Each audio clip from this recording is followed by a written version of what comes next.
गांव चांदपुर में एक लड़का रहता था। उसका नाम था सलीम। बचपन में वो बहुत मासूम था।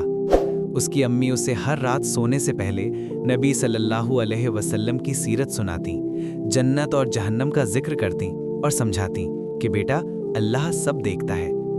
उसके अब्बू उसे फज्र की नमाज के लिए जगाते और साथ लेकर मस्जिद जाते। उस समय सलीम का दिल साफ था, आंखों में चमक थी और जिंदगी सीधी राह पर चल रही थी। लेकिन वक्त का पहिया घूमता है और इंसान के इरादों की परीक्षा भी लेता है।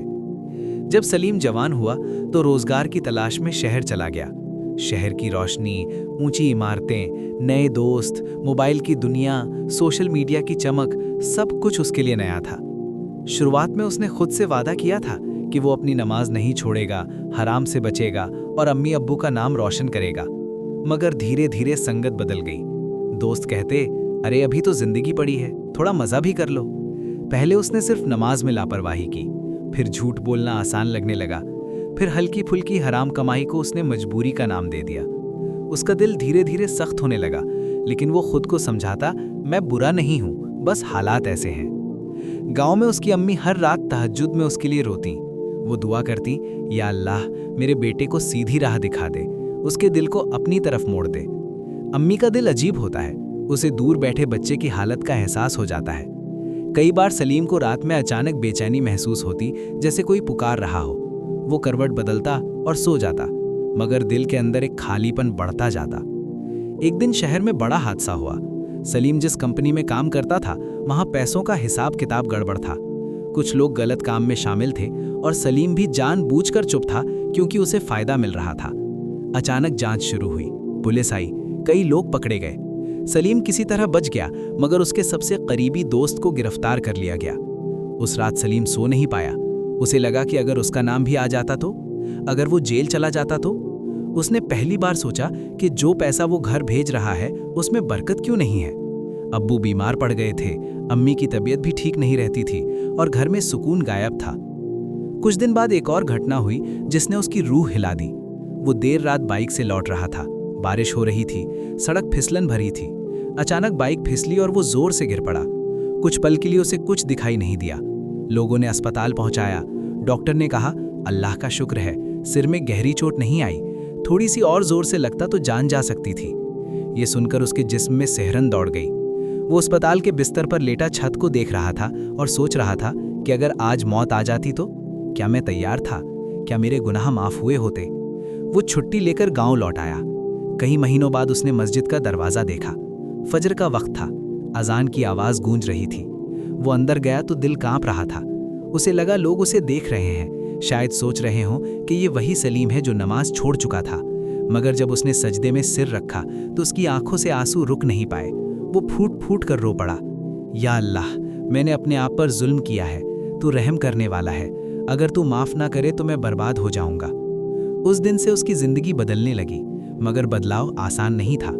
पुराने दोस्त फोन करते, मजाक उड़ाते, मौलवी बन गया क्या? शहर की नौकरी छूट चुकी थी, घर की हालत खराब थी, लोग ताने देते, कमाने गया था वापस खाली हाथ आ गया। मगर सलीम ने फैसला कर लिया था कि अब वो हराम का 1 रुपया भी नहीं कमाएगा। उसने गांव में छोटी सी दुकान खोली।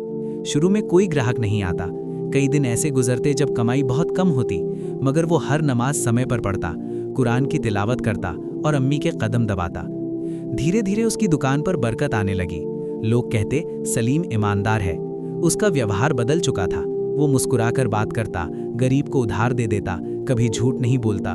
उसके अंदर एक सुकून था जो पहले नहीं था।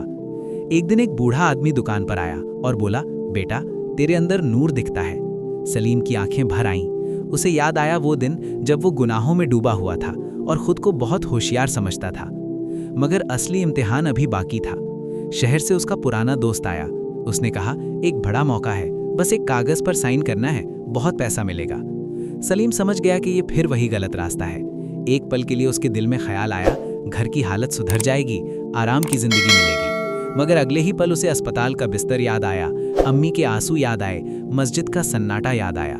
उसने साफ मना कर दिया। दोस्त हंसते हुए चला गया, तू जिंदगी भर गरीब ही रहेगा। सलीम ने दिल में कहा, अगर अल्लाह राजी है तो मैं अमीर हूं। समय बीतता गया। सलीम की ईमानदारी की चर्चा दूर तक फैल गई। एक व्यापारी ने उसे अपने साथ साझेदारी की पेशकश की। काम बढ़ा, घर में खुशहाली आई, अब्बू की सेहत सुधरने लगी, अम्मी के चेहरे पर रौनक लौट आई। मगर सबसे बड़ी बात यह थी कि सलीम के दिल में जो सुकून था वो किसी दौलत से नहीं खरीदा जा सकता था। एक रात वो मस्जिद में बैठा था, चांदनी फैल रही थी। उसने हाथ उठाए और कहा, या अल्लाह, अगर तूने मुझे उस दिन नहीं झचकोरा होता, अगर तूने मुझे मौत का डर नहीं दिखाया होता, तो शायद मैं हमेशा गुमराह रहता। तूने मुझे गिराकर उठाया है, तूने मुझे तोड़ा ताकि मैं तेरी तरफ लौट आऊं। उसकी आंखों से आंसू बह रहे थे, मगर इस बार ये आंसू गम के नहीं, शुक्र के थे। गांव के नौजवान अब उससे मशवरा लेने आते। वो उन्हें समझाता, शैतान पहले गुनाह को छोटा दिखाता है, फिर उसे आदत बना देता है, और जब इंसान डूब जाता है तो कहता है अब तेरी तौबा कबूल नहीं होगी। मगर याद रखो, अल्लाह की रहमत बहुत बड़ी है, जब तक सांस है वापसी का दरवाज़ा खुला है। सालों बाद जब सलीम बूढ़ा हुआ, उसकी दाढ़ी सफ़ेद हो चुकी थी। वो हर नमाज में मस्जिद की पहली सफ़ में खड़ा होता। लोग उसका सम्मान करते, मगर वो अपने अतीत को कभी नहीं भूलता। वो जानता था कि अगर वो फिसला था तो अल्लाह की मेहरबानी से संभला भी था। एक दिन वो फज्र की नमाज पढ़कर बैठा ही था कि उसकी तबीयत अचानक खराब हुई। लोग उसे घर ले गए। उसने आखिरी बार अम्मी का हाथ थामा और मुस्कुराकर कहा, अम्मी, आपकी दुआ कबूल हो गई थी।